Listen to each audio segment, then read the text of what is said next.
اس نے سٹپٹا کے کہا، میری شادی؟ پاگل ہو گئے ہو بالکل؟ میں نے معصوم بن کے کہا، کیوں بھائی، اب تم آزاد ہو، شاہ عالم سے تو کوئی تعلق نہیں رہا، عدت کا زمانہ بھی ختم ہو گیا، ایک نہ ایک دن شادی تو کرو گی، آخر یہ پہاڑی زندگی کیسے کٹے گی محاورے کے مطابق؟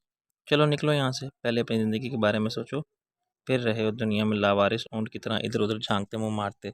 رئیس نے پھر ہارن دیا تو میں نے چلتے چلتے کہا، کچھ اس بیچارے کے بارے میں بھی سوچو جو مجھ سے زیادہ معصوم ہے، ایک بیوی کی غلامی کرتا تھا، وہ نہیں رہی، سرکار کی غلامی کی، وہاں سے بھی نکالا گیا، اسے بڑی ضرورت ہے کسی کا سایہ عاطفت کی۔ فرید نے جز بجز ہو کے کہا، ایسا لگتا ہے کہ تم بے عزت ہو کے ہی نکلو گے ہمارے گھر سے۔ میں دروازے میں رک گیا، یہ آپ نے جمع کا استعمال کیا ہے، ہمارے گھر نہیں، آپ کو میرے گھر کہنا چاہیے۔ مصنوعی غصے کے ساتھ خفت امیز ہنسی کے پیچھے رکشی کے دلی جذبات کی پرمسرت کھنک صاف سنائی دیتی تھی۔ اس نے شرما کے فرید کو دیکھا، شاہ جی کو آج اچانک کیا ہو گیا ہے؟ فرید نے اس کی مسکراہٹ کا بھرپور استقبال کیا، کچھ نہیں، بس وہ پرانا ناصر عظیم ہو گیا ہے، شاید وہ ایسا ہی تھا۔ میں نے باہر آ کے دیکھا تو گاڑی میں اکیلا تیس مار خان بیٹھا ہوا تھا، رئیس ہوتا تو بلا تکلف اندر آ جاتا۔ وہ خود کہاں رہ گیا تمہارا آقا؟ میں نے کہا۔ وہ بولا، وہ آپ کا انتظار کرتا صاحب، ہم کو بولتی تم اس کا بچے کو لاتی۔ کس کے بچے کو لانا ہے؟ میں نے حیرانی سے کہا۔ اس نے دکھ سے نفی میں سر ہلایا، نہیں صاحب، ہم اس کا نام نہیں لیتی، وہ حرام جانور ہوتی، زبان ناپاک ہوتی۔ فرید ہنسنے لگا، رکشی پھر مسکرانے لگی۔ میں ان سے رخصت ہو کے گاڑی میں بیٹھ گیا۔ راستے میں تیسمار خان نے اپنی اردو میں مجھے مطلع کیا کہ رئیس کے ساتھ اس کی محبوبہ دلنواز مصباح ربڑی کی ملاقات برائے تجدید تعلقات کا ایک افسوسناک انجام ہوا، اور اگر تیسمار خان نہ ہوتا تو آج خود رئیس کا افسوسناک انجام یقینی تھا۔ خون کے پیسے جان کے دشمنوں کا ایک لشکر اس کے پیچھے تھا، مگر بڑی بہادری سے ان سب کے عزائم کو شکست دیتے ہوئے آقا اور غلام جائے واردات سے فرار ہونے میں کامیاب ہو گئے۔ دل پر بے وفائی کے زخم بڑے گہرے ہوں گے، مگر جسم کی ساری ہڈیاں صحیح سلامت اور اپنی جگہ پر تھیں۔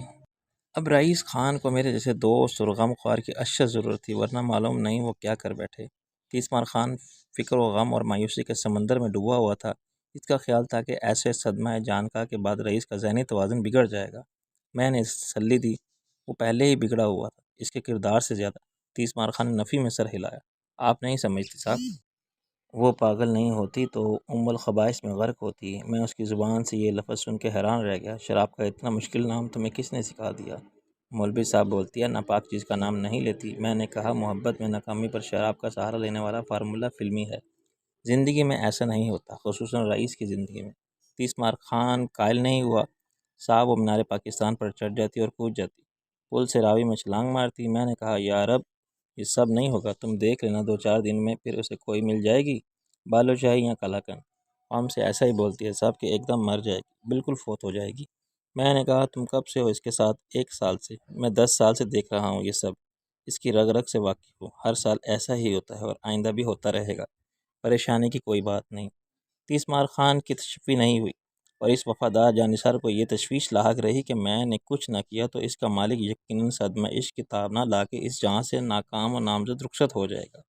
رئیس خان زیر زمین اپنے عشق کے ظلمت گدھے میں یوں گردش فرما رہے تھے جیسے تولے شب فراق کو اپنے قدموں سے ناپ تول رہے ہوں۔ اس عاشق صادق کی کیفیت کے مقابلے میں ظاہری حالت قابل رحم حد تک مضحکہ خیز ہو رہی تھی۔ ظالمی سماج نے اس کے ساتھ عبرت ناک سلوک کیا تھا، اس کی ہڈیاں ضرور سلامت تھیں، مگر چہرے کا جغرافیہ بہت بدل گیا تھا۔ میں نے کہا، یار تو اکیلا ہی چلا گیا میک اپ کرانے؟ رئیس نے مجھے مجروح نظروں سے دیکھا، یار تجھ سے امید نہیں تھے کہ تم بھی زخموں پر نمک پوشی کرے گا غم گزاری کی جگہ۔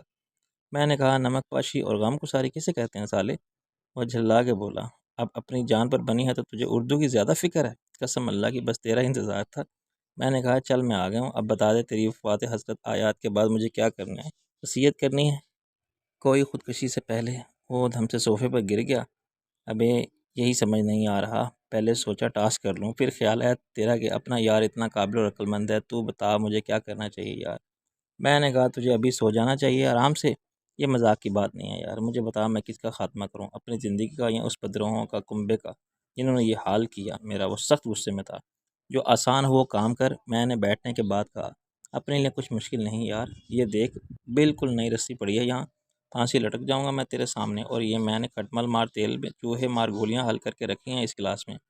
میں نے بے نیازی سے دیکھا، مجھے تو کوک لگتی ہے، گلاس میں خبر یہ پی کہ پھانسی پر لٹکے گا تو اچھا رہے گا، کیمرہ ہے تو مجھے دے دینا، میں تیری ایسی تصویریں بناؤں گا اسے دکھانے کے لیے اس کا کلیجہ پھٹ جائے پھر وہ خود پھٹ جائے۔ وہ مجھے گالیاں دینے لگا، سور کے بچے، لانا تیری دوستی پر، اس سے اچھا تھا کہ میں ٹاس کر لیتا، یہ خود پیوں یا اسے پلاؤں۔ تو مشورہ دینے کے بجائے مذاق اڑا رہا ہے میرے جذبات کا۔ میں نے کہا مشورہ بعد میں دوں گا، پہلے بتا آخر ہوا کیا ہے تیرے ساتھ۔ اس نے ایک ٹھنڈی سانس لی اور سامنے رکھا ہوا گلاس اٹھا کے بولا، تو نے غلط سمجھا تھا، یہ کوک نہیں ہے پیارے۔ پھر کیا ہے؟ پیپسی؟ اس نے ایک گھونٹ لے کر کہا۔ ہاں، مگر اس کا مطلب یہ نہیں کہ میں سیریس نہیں ہوں۔ میں کتنے ارمانوں کے ساتھ کیا تھا اسے منانے، قسم اللہ کی وہ کہتی تو میں لکھ دیتا پکے کاغذ پر کہ شادی کے بعد سب کچھ چھوڑ دوں گا، سب کو، یعنی اسے بھی، ربڑی کو بھی۔ اس نے پھر ایک آہ اور ایک چسکی لی۔ اپن روز کی طرح پچھلی طرف گئے تھے۔ اس کی کھڑکی بجائی تو سالی نے اندر سے ہی کہا کہ چلے جاؤ، میں تم سے ملنا نہیں چاہتی۔ میں نے کہا کہ اچھا میری بات سن لو۔ بڑی مشکل سے مانی، کھڑکی کھولی ہی تھی کہ اپن چڑھ گئے۔ یہ کوئی نئی بات تو نہیں تھی، وہ خود ادھر سے ہی نکل کے آتی تھی اور ہمیں بھی بلا لیتی تھی، مگر الو کی پٹھی کا دماغ خراب ہو رہا تھا۔ ایسا دھکا دیا کہ میں پلٹ کے گرا گلی میں، جیسے چپکلی گرتی ہے چھت سے۔ سر نکال کے بولی کہ جاؤ اپنے یاروں کے پاس مرغیاں لڑاؤ اور بدماشیاں کرو۔ بس یار، اپنا دماغ گھوم گیا، اس کے ساتھ ہم نے کون سی بدماشی کی، اتنی شرافت سے محبت کی اور شادی بھی تو کر ہی رہے تھے۔ میں نے کہا تیری تو اور چھلانگ لگائی، ایک دم تو اسٹور کی بچی نے کھڑکی بند کر دی۔ ہم توپ سے نکلے گولے کی طرح کھڑکی سے ٹکرائے اور پھر گرے گلی میں۔ دوسری بار تو پیارے اپن کو ہوش ہی نہیں رہا تھا، ایک دھکے میں کھڑکی کھل گئی اور ہم اندر۔ بس ساری چیخنے لگی اور بلانے لگی ابا کو۔ میں نے کہا اچھا کوئی ابا بھی ہے اس کا؟ مارتا اسے بھی ایک ہاتھ، وہ بڑا خوفناک ابا ہے یار کہ صاحب، مگر لگتا ہے پہلوان۔ وہ ایک دم آ گیا بگدا اٹھا کے اندر، اس کے پیچھے بھائی آ گئے، سب سالے مسٹنڈے۔ ابا تو بگدا گھمانے لگا، ابھی تیرے سری پائے الگ کرتا ہوں بدماش۔ میں تو یار پلٹ کے بھاگا اور کھڑکی تک پہنچ ہی گیا تھا کہ ابا نے سچ مچ بگدا گھمایا۔ میں نے کہا بگدا غالباً وہ کنگ سائز اور ہیوی ویٹ چھرا ہوتا ہے جس سے قیمہ کرتے ہیں اور سری پائے بناتے ہیں۔ ہاں پیارے، میں نے غوطہ مار کے اسے دیا ایک دھکا اور وہ پیچھے گری۔ اپنی ہی اولاد پر بس مجھے موقع مل گیا باہر نکلنے کا، وہ سالے میرے پیچھے ایک کے بعد ایک کودے اور آج تو قسمت ہی خراب تھی یار۔ ایک نے پیچھے سے مارا پتھر، وہ لگا گولی کی طرح ٹخنے پر۔ میں لنگڑاتا بھاگا مگر انہوں نے آ لیا، دیکھ کیا حشر کیا سالوں نے۔ اب تو سلامت کا ہے، تیری شادی کہاں ہو رہی ہے ان کی بہن سے؟ واقعی تیری ناک بھی خوفناک ہو گئی ہے اور آنکھ بال بال بچ گئی، ورنہ تو آئندہ ہر عورت کو ایک آنکھ سے دیکھتا۔ ماں بہن سمجھتا سب کو، ذرا دانت دکھا، دو ہیں کہ چار؟ بتیسی الگ سے تو نہیں اتارتی؟ وہ ایک دم جوش میں آ گیا۔ ابھی کیسی باتیں کرتا ہے، اپن مربت میں مار کھا رہے تھے مگر حد ہوتی ہے شرافت کی بھی۔ جب میں نے نکالا ریوالور تو بھاگے شور مچاتے، ادھر سے ابا صاحب بھی دھاڑتے آ رہے تھے کہ پکڑ کے رکھو حرامی کو، جیسے سچ مچ میرے پائے الگ کر دے گا۔ قسم اللہ کی دونوں گھٹنوں میں سوراخ کر دیتا اگر اپنی ربڑی کا خیال نہ ہوتا۔ میں نے کہا بہت اچھا کیا تو نے خود پر قابو رکھا۔ وہ سخت افسردہ ہو گیا، مگر یار میں ربڑی کے بغیر زندہ نہیں رہ سکتا، مجھے سچی محبت ہے اس سے۔ میں نے کہا اب بند کر یہ بکواس، بہت سن لی میں نے، اس سے پہلے کتنی بار سچی محبت کر چکا ہے تو؟ 13 بار یار، میں سچ کہہ رہا ہوں۔ وہ بے بسی اور شرمندگی سے بولا۔ میں بھی سچ کہہ رہا ہوں، یہ 14ویں تھی، کل تجھے مل جائے گی 15ویں اور پھر 16ویں۔ یہ تو ٹی وی کا سیریل ہے، 100 محبت ایک افسانہ۔ وہ 30 مار خان سچ مچ پریشان تھا تیرے لیے۔ میں نے کہا۔ رئیس ہنسنے لگا۔ یار میں ذرا لطف لے رہا تھا، اس ہنگامے کی وجہ سے اپن کہیں بھی نہیں گئے، اور تیرا یار فرید ہنستا ہے ہماری صورت دیکھ کے، وہاں ہم کیا بتاتے کسی کو؟ قسم اللہ کی مار پہلی بار کھائی ہے رئیس خان نے کسی کے لیے۔ میں نے کہا کہ ایک عظیم فلسفی کا قول ہے کہ مس ہو جائے لڑکی اور بس کے پیچھے بھاگنا نہیں چاہیے، جان کی بازی لگا کے۔ پھر کیا کرنا چاہیے؟ دوسرے کا انتظار کرنا چاہیے، کوئی بس آخری بس، اور کوئی لڑکی آخری لڑکی نہیں ہوتی۔ میں نے کہا۔ وہ بھڑک گیا۔ ابے واہ، یہ کس عظیم فلسفی کا قول ہے؟ میں نے آج ہی سے کہا، وہ تیرے سامنے موجود ہے۔ رات کے 1 بجے بالآخر رئیس ٹھنڈی آہیں بھرتا سونے کے لیے لیٹ گیا تو میں نے آزاد صاحب کو فون کیا۔ حسب معمول ان کی چیخ پکار جاری تھی، مگر ان کے عتاب کا نشانہ اسٹاف نہیں تھا، وہ شبنم پر خفا ہو رہے تھے۔ پس منظر میں شبنم کی آواز کچھ دبی دبی سنائی دے رہی تھی۔ سر آپ سنیں تو صحیح۔ جی۔ کس کا سر؟ گویا اور کہاں کا سر؟ انہوں نے کہا اس سر کو تو بالکل خراب کر دیا ہے تم نے، کوئی کباڑی بھی نہ لے۔ ہیلو بھائی، دوبارہ ہیلو۔ میں نے خاموشی میں عافیت جانی اور شبنم کی آواز سننے کی کوشش کرتا رہا۔ میرے لیے یہ اطمینان کی بات تھی کہ وہ آزاد صاحب کے پاس پہنچ گئی تھی۔ کس کا فون ہے؟ شبنم کی آواز آئی۔ کس نے عالم ارواح سے کیا کیا ہوگا، یا پھر اسرائیل صاحب نے؟ گویا انہوں نے خفگی سے کہا۔ عجب نامعقولیت ہے اس اعلی گفت تشنید میں بھی۔ اب ہم کیا بتائیں کہ بزبان خاموش کون ہم سے کیا کہہ رہا ہے؟ میاں اسرائیل، جان قبض کرنے کا نوٹس ہے تو بخدا احسان ہوگا ہم پر، فوراً حاضر ہو جو۔ ہم بھی کیا ہیں، وہ قول شاعر کفن باندھے ہوئے چلنے کو، یہاں سب یار بیٹھے ہیں، سخت عاجز آ چکے ہیں گویا۔ شبنم نے کہا آپ کیوں اتنے پریشان ہیں آخر؟ مجھے اندازہ ہوا کہ انہوں نے فون کا ریسیور غلط رکھا ہے، چنانچہ لائن ملی ہوئی تھی اور میں ان کی گفتگو سن سکتا تھا۔ عزیزہ، ہمارے لیے تمہارا وجود ہی مجسم پریشانی ہے گویا۔ آج سے نہیں، جب سے ہوش سنبھالا ہے ہم نے تم کو ایسے ہی دیکھ رہے ہیں، کسی خط میں سرگرواں۔ گزشتہ 6 ماہی میں اس حاضر شاہ غائب شاہ کے چکر میں سب کو بھلا دیا تھا تم نے، خود کو بھی، مگر اب تو میں آ گئی ہوں۔ جی خاک آ گئی ہو تم، اب یہ نیا روگ ساتھ لائی ہو گویا کہ سراغ لگانا ہے۔ ملک خدا بخش قاتلوں کا نور چشم، کچھ توجہ دو اپنے آپ کو، آئینے میں ملاحظہ فرماؤ خود کو۔ اچھا بھلا بیضوی چہرہ مثلث بن گیا ہے گویا، بخدا ہماری چلبلی کے ہم عمر نظر آتی ہو، خود اپنا ایکس رے لگتی ہو۔ شبنم ہنسی، میں ٹھیک ہوں، یعنی ہم احمق ہیں گویا، یا پھر اتنے ضعیف کہ نظر بھی ضعیف ہے، عقل بھی، اور تم تو ماشاء اللہ صحت مندی کا ایسا چلتا پھرتا اشتہار ہو کہ دیسی گھی کے ڈبے پر تمہاری تصویر ہونی چاہیے۔ وہ خفگی سے بولے، ہماری طرف سے نوٹس سمجھ لو اسے، ایک کام کرو، صحافت یا یہ حماقت جسے محبت کہتے ہیں، یعنی آپ چاہتے ہیں کہ میں شاہ عالم کو چھوڑ دوں؟ لا حول ولا قوت، بھائی یہ کب فرمایا ہم نے؟ لیکن صحافت کے ساتھ محبت میں بھی گویا اعتدال اور کچھ معقولیت چاہیے۔ ہم کو یہ دیوانگی قطعی ناپسند ہے، تم یہاں ڈیسک پر بیٹھو یا میگزین لے لو، رپورٹنگ چھوڑ دو، یا ناممکن ہے؟ بھائی دیکھو، ہم تمہیں وہ بنا دیتے ہیں گویا نیوز ایڈیٹر، سٹی پیج کی واردات کرو۔ آزاد صاحب نے سمجھانے کی بہت کوشش کی۔ جی نہیں، میں دفتر نہیں بیٹھ سکتی، آپ نے مجبور کیا مجھے تو میں استعفیٰ دے دوں گی۔ اچھا بات تو سنو، اف یہ لڑکی تو ازل طالب پاگل ہے گویا، مگر ہمیں بھی پاگل کر کے چھوڑے گی۔ شبنم احتجاجاً واک آؤٹ کر گئی تھی، اور اب میں آزاد صاحب کی اپنے آپ سے گفتگو سن رہا تھا۔ پھر انہوں نے کہیں فون کرنے کے لیے ریسیور اٹھایا تو میں نے اپنی طرف سے فوراً ریسیور رکھ دیا، ورنہ انہیں لائن ہیلڈ اپ ملتی رئیس کو اپنے پاس دیکھ کے میں چونکا، وہ نہ جانے کب سے دیکھ رہا تھا کہ میں نے کان سے ریسیور لگائے خاموش بیٹھا ہوں۔ کیا ہو گیا ہے تجھے آخر، کیا سن رہا تھا اتنی دیر سے؟ میں نے کہا پتہ نہیں کہاں لائن مل گئی تھی، مگر رئیس اس وقت تک مطمئن نہیں ہوا جب تک میں نے اسے ساری بات نہیں بتائی۔ نیند ہم دونوں کی آنکھوں سے دور تھی، ہم گزرے ہوئے وقت کی باتیں کرتے رہے اور آنے والے وقت کے بارے میں سوچتے رہے۔ آہستہ آہستہ بگڑے ہوئے معاملات کے سدھرنے کی امید پیدا ہو رہی تھی۔ میں شاہ عالم کی زندگی کے پراسے حصار سے نکل آیا تھا، اب میری زندگی اپنی پرانی ڈگر اختیار کر سکتی تھی۔ میں پھر ناصر عظیم تھا، اور یہ تبدیلی میرے علاوہ رکشی نے، فرید عباسی نے، اس کی ماں اور رئیس نے تسلیم کر لی تھی، کیونکہ یہ بھی ناگزیر تھی اور میری مجبوری تھی۔ لیکن آگے اس سے زیادہ مشکل مرحلے تھے۔ اپنی پرانی زندگی کے سارے منقطع ہو جانے والے رشتوں کو پھر سے استوار کرنا اس وقت تک ایک صحیح لا حاصل تھا، جب تک خان اعظم مجھ پر پھر گلے لگا کے نہ کہیں کہ ہاں تو ناصر ہے۔ میں کیا جانتا نہیں، تجھے تو لوٹ کے آنا ہی تھا ایک دن، اس دن کے انتظار میں ہی جی رہا تھا میں۔ اور چندہ پہلے کی طرح مجھے ناک آؤٹ کر کے کہے، لوٹ آئے گھر بدو، دماغ ٹھکانے آ گیا تمہارا؟ آگے سمجھ یہ بات کہ مجھ سے بھاگ کے تم کہیں جا ہی نہیں سکتے۔ اپنی محبت کا ایک حصار قائم کر دیا ہے میں نے تمہارے گرد، اس حصار کے آخری کنارے تک تم محفوظ ہو، بالکل جیسے زمین کی کشش کی حد کا حصار ہے، نظر نہ آنے اور محسوس نہ ہونے والا، مگر آسمانوں میں اڑنے والے پرندے اور جہاز کی بندوق کی گولی سب کے لیے ناقابل تسخیر زمین سب کو واپس کھینچ لیتی ہے، کیونکہ اس کے بعد تو خلا ہے۔ اور جب میں نے چندہ کے بارے میں سوچا تو مجھے گزر جانے والے وقت کا ہر لمحہ پھر جیتا جاگتا اور اپنا لگا۔ میں نے بہت سی باتوں اور یادوں کو اپنے ساتھ خواب کی صورت میں دیکھا اور سوچا کہ کیا ہوا اگر اس وقت میں اس فون کر کے کہوں، میں آ گیا ہوں چندہ تمہارے پاس، تمہارے دل اسی خالی مکان میں جہاں ازل میں تھا، اور مجھے معلوم ہے کہ میں ہی ہوں، آج بھی ہوں۔ تم مجھے محسوس کر سکتی ہو اور دیکھ بھی سکتی ہو، بالکل اسی طرح جیسے اس وقت میں تمہیں دیکھ کر اور محسوس کر سکتا ہوں۔ ایک بے اختیاری کے ساتھ میں نے فون اٹھا لیا اور چندہ کی خواب گاہ ناز میں فون پکارنے لگا۔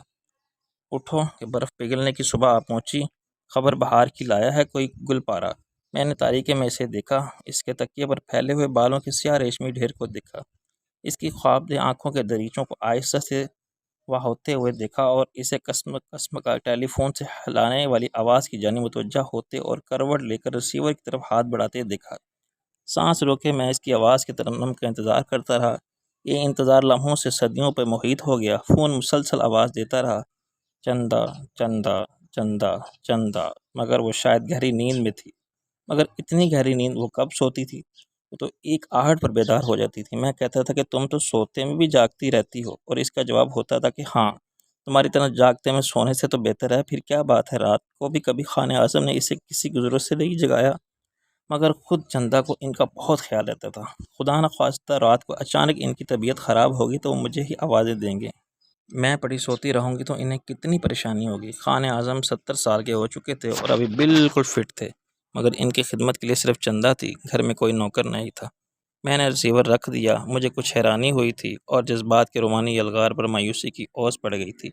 شاید اب فون اس کے بیڈ روم میں سہارن کے قریب نہیں ہے، مگر یہ فون کی دوسری ایکسٹینشن کا مقصد ہی یہی تھا کہ جو کال آئے وہ خانہ اعظم کی عدم موجودگی میں چندہ بھی وصول کر سکے۔ بلکہ بعد میں تو خانہ اعظم کے بیڈ روم کے فون کی گھنٹی دن میں اور رات کو بند کر دی جاتی تاکہ ان کی نیند ڈسٹرب نہ ہو۔ ان کو فون کرنے والے بھی بہت کم تھے، زیادہ کالیں میرے لیے ہی آتی تھیں۔ شاید فون خراب ہوگا، میں نے کروٹ لے کے سوچا۔ معلوم نہیں کیوں میں پرسکون ہو گیا تھا، اس شخص کی طرح جو اعتقاد میں عاجزی اور نیک نیتی کے ساتھ دعا کے لیے ہاتھ اٹھاتا ہے۔ قبول ہو نہ ہو، اس نے دعا تو کی۔ صبح میں جاگا تو گھڑی کی سوئیاں 10 بجا رہی تھیں۔ زمین کے نیچے تہہ خانے میں دن اور رات کے فرق کو محسوس نہیں کیا جا سکتا تھا۔ لائٹس روشن نہ ہوں اور دروازے بھی بند ہوں تو اندر قبر جیسی تاریکی رہتی تھی، اور بجلی کی فراہمی بند ہو جائے تو اندر ویسے ہی گھٹن بھی محسوس ہوتی تھی۔ ایئر کنڈیشن کا کام چھوڑ دیتا تھا اور اندر کی ہوا کو باہر پھینکنے والا پنکھا چلانے کے لیے جنریٹر کو آن کرنا پڑتا تھا۔ زندگی کی اس صبح میں نے خود کو زیادہ پرعزم اور پر امید اور بدلہ ہوا محسوس کیا۔ ایک پرخطر وسوسوں کے عذاب اور اندیشوں کے عذاب والے جنگل میں بھٹکنے کے بعد بالآخر میں نے اپنی شناخت رکھنے والا پرانا راستہ پا لیا تھا۔ یہ بڑی عجیب بات تھی کہ میں خود کو سچ مچ شاعر محسوس کرنے لگا تھا، اس ایکٹر کی طرح جو برسوں اسٹیج پر ایک ہی رول کرتا رہے اور اپنی اصلی شخصیت کے رویے کو بھول جائے۔ ناصر عظیم، میرے خیالات اور جذبات کے رنگ روپ میں ایک دل خوش کرنے والا اپناپن آ گیا تھا۔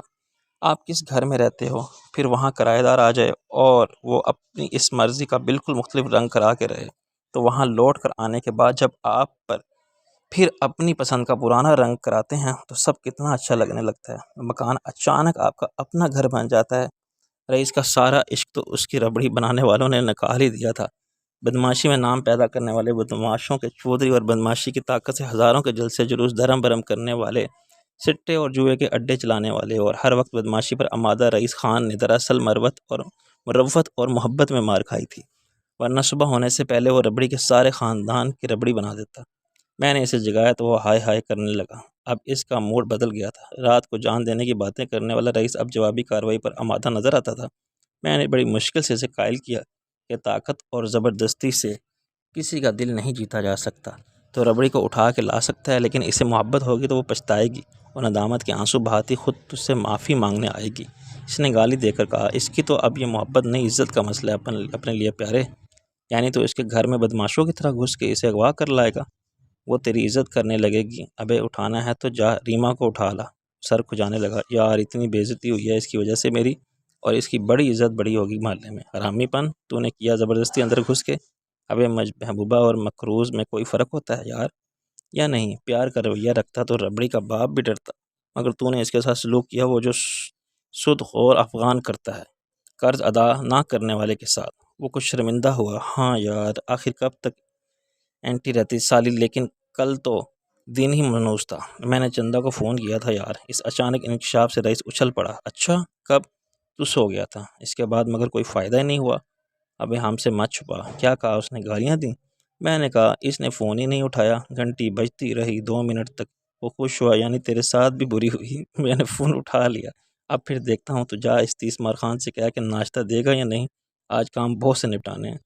30 مار خان نے فوراً دروازے سے سر نکالا۔ ناشتہ ایک دم ریڈی ہوتی ہے جناب۔ آپ میت کا مافک سوتی جاگتی تو ایک دوسرے کا مغز کھاتی۔ خانہ اعظم کے گھر میں فون کی گھنٹی مسلسل بجتی رہی، مگر ریسیور کسی نے بھی نہیں اٹھایا۔ یہ میرے لیے حیرانی سے زیادہ پریشانی کی بات تھی۔ میں نے ایکسچینج روم میں سوئچ روم سپروائزر سے پوچھا تو اس نے مجھے بتایا کہ فون خراب نہیں ہے۔ کہاں جا سکتے ہیں وہ لوگ گھر چھوڑ کے؟ میں نے کہا۔ پھر رئیس نے کہا، کیا پتہ کمر کی طرف گئے ہوں، وہیں ٹھہر گئے ہوں رات کو۔ ناشتے کے دوران میں نے رئیس سے کہا، تو بینک جائے گا؟ ہرگز نہیں۔ وہ بولا، میری یہ صورت ہے اس قابل؟ میں نے کہا، بینک والے صورت نہیں دستخط دیکھتے ہیں، تو بینک کے لاکر سے وہ کمپیوٹر کی ڈسک لے کر آ۔ اس کے علاوہ مجھے کچھ کیش چاہیے۔ ناصر کے نام کی چیک بک تو ہے نہیں، شاہ عالم بینک گیا تو پکڑا جائے گا۔ کیش کی فکر مت کر پیارے، ہمارے ہوتے ہوئے میں جاتا ہوں، اس شرط پہ کہ تو باہر نہیں نکلے گا۔ وہ بولا، میں نے کہا، 2 کام مجھے بھی ایسے کرنے ہیں جو صرف شاہ عالم کر سکتا ہے۔ میں چاہتا ہوں کہ آج وہ سب زنجیریں کاٹ دوں جنہوں نے مجھے شاہ عالم کی زندگی سے باندھ رکھا ہے۔ فکر مت کر، میں اپنا حلیہ اس حد تک خود بھی بدل سکتا ہوں کہ ایک نظر میں کوئی مجھے پہچان نہ سکے۔ وہ بالآخر مان گیا۔ 30 مار خان نے اپنی مونچھوں کی اصلی تلسماتی زلف دراز ہیئر ٹانک چلایا، پھر کسی نیپالی بابا کی 32 جڑی بوٹیوں سے تیار کردہ قد لمبا کرنے والی گولی کھائی اور شوپر کے فرائی سر انجام دینے کے لیے تیار ہو گیا۔ میں نے اپنا حلیہ ایسے بدلا کہ رئیس خان نے مجھے وہ لنگی عنایت کی جو ان کا نائٹ سوٹ تھی، اور سوتے ہی سردی میں محسوس ہوتی تھی کہ وہ چادر بنا کے بھی اوڑھ لیتے تھے۔ اس 4 خانے والی تہہ بند جیسی لنگی پر میں نے ایک سبز رنگ کا لشکارے مارتا ہوا کرتا پہنا، جس کو رئیس بڑے جوشیلے احتشام اور اعتقاد کے ساتھ اس وقت پہنتا تھا جب اس کے عمران خان کا مقابلہ کسی قومی برگ بازی چیمپئن شپ میں کسی گواسکر سے ہوتا تھا۔ گہرے سیاہ رنگ کے شوقین مزاجوں والے چشمے پر پشاور کی فراقی ٹوپی لگانے کے بعد رئیس خان نے مجھے پاس کر دیا۔ چل جائے گا اگر تو براہ راست کسی سے پنگا نہ لے۔ میں نے کہا پنگا بھی لینا ہے آج دوست، مگر کس سے یہ ابھی نہیں بتایا جا سکتا، اور جب تو ساتھ ہے ہمارے تو 30 مار خان ہے نا، تو پھر ڈر کیسا؟ وہ بینک میں گیا تو میں گاڑی میں بیٹھا 30 مار خان کی بک بک سنتا رہا۔ اس نے مجھے پہلے ہی ایک داستان شجاعت سنائی کہ کس طرح اس کو ایک بار ڈاکو نے گھیر لیا تھا۔ سامنے ڈاکو تھے، پیچھے شیر دھاڑ رہا تھا، اوپر بادل گرج رہے تھے، دائیں بائیں بھیانک جنگل تھا۔ اس نے بجلی کی چمک میں نشانہ لے کر گولی چلائی اور ہر فائر سے ایک ڈاکو فنا کیا۔ جب گولیاں ختم ہو گئی تو اس نے رائفل کو لاٹھی کی طرح گھمایا اور کشتوں کے پشتے لگا کے دیے گویا۔ میں نے تنگ آ کے کہا شیر سب کو دیکھتا رہا یا دم دبا کے میاؤں میاؤں کرتا ہوا بھاگ گیا؟ شیر کا بیوی اس کو بولتی ہے 30 مار خان تم کو مارتی ہم بیوہ ہو جاتا، تمہارا بیبی یتیم ہوتی۔ شیر صاحب اپنا بیبی کا بھی بات مانتی۔ میں نے اپنا سر پکڑ کے کہا یعنی تم ان کی گفتگو بھی سن رہے تھے اور سمجھ رہے تھے؟ جانوروں کی بولی، میں تو انسان سمجھتا تھا تمہیں۔ رئیس کے آنے کے بعد میری جان چھوٹی، ورنہ وہ برا مان کے بد دل اور خاموش ہونے والا آدمی نہیں تھا۔ رئیس نے فلاپی میرے حوالے کی اور مجھے بتایا کہ اس نے 2 لاکھ نکالے ہیں، اب ہم چلیں گے آزاد صاحب کی طرف۔ میں نے کہا اس پاگل سے کیا کام پڑ گیا، اس کی بات اپنے پلے تو پڑتی نہیں۔ میں نے کہا وہ بڑی چیز ہے یار، بہت سے کام ہیں جو اس کے سوا کوئی اور نہیں کر سکتا، مجھے آئندہ بھی اس کی مدد کی بہت ضرورت پڑے گی۔ مجھے اس سے کسی اچھے اور قابل اعتماد وکیل کے بارے میں پوچھنا ہے، اور شبنم سے بھی ملنا ہے، اس کے سپرد بھی ایک کام کیا تھا میں نے، وہ وہی ملے گی۔ یار وہ دونوں مجھے اچھے آدمی نہیں سمجھتے، تیرے ساتھ یاری بھی پسند نہیں انہیں۔ میں نے تسلی دی ابھی انہیں اندازہ نہیں ہے کہ تیری ذات میں کیا گھن پشیدہ ہیں، جب معلوم ہو جائے گا تو ہم سے زیادہ قدر کریں گے تیری۔ مجھے امید تھی کہ اب تک ابو بکر آزاد صاحب اپنے آفس سے لوٹ آئے ہوں گے اور ان کے در خاص پر اپنی شان قدامت کے ساتھ موجودہ چلبلی بھی اس کی گواہ تھی، لیکن کال بیل پر دروازہ کھولنے کے لیے شبنم آئی۔ پہلی نظر میں مجھے نہ پہچان سکی، پھر اس نے میرے ساتھ کھڑے ہوئے رئیس کو دیکھا اور حیرت سے ایک چیخ مار کے ہنسی۔ علی تم؟ میں نے کہا ارے کیوں مرواتی ہو مجھے شور کر کے؟ وہ راستے سے ہٹ گئی۔ آ جاؤ اندر۔ لیکن یہ حلیہ کیا بنا رکھا ہے تم نے؟ یعنی پھر بتاؤں تمہیں کہ زندہ رہنے کے لیے یہ سب کرنا ضروری ہے؟ اندر سے آزاد صاحب نمودار ہوئے۔ ہائے یہ کیا نمونہ گھس آیا ہے ہمارے گھر میں، کون سی نسل کا جانور ہے گویا؟ میں نے کہا آداب بجا لاتا ہوں آزاد صاحب، میں چلبلی کا معالج خاص۔ وہ پہلے چونکے پھر ہنسے۔ بھائی خوب، بہت خوب، تم نے حیران کیا ہمیں، اور گویا پریشان بھی۔ میں نے کہا یہ آپ کے سونے کا وقت ہے، لیکن مجھے بہت اہم معاملات میں آپ کی رہنمائی درکار ہے۔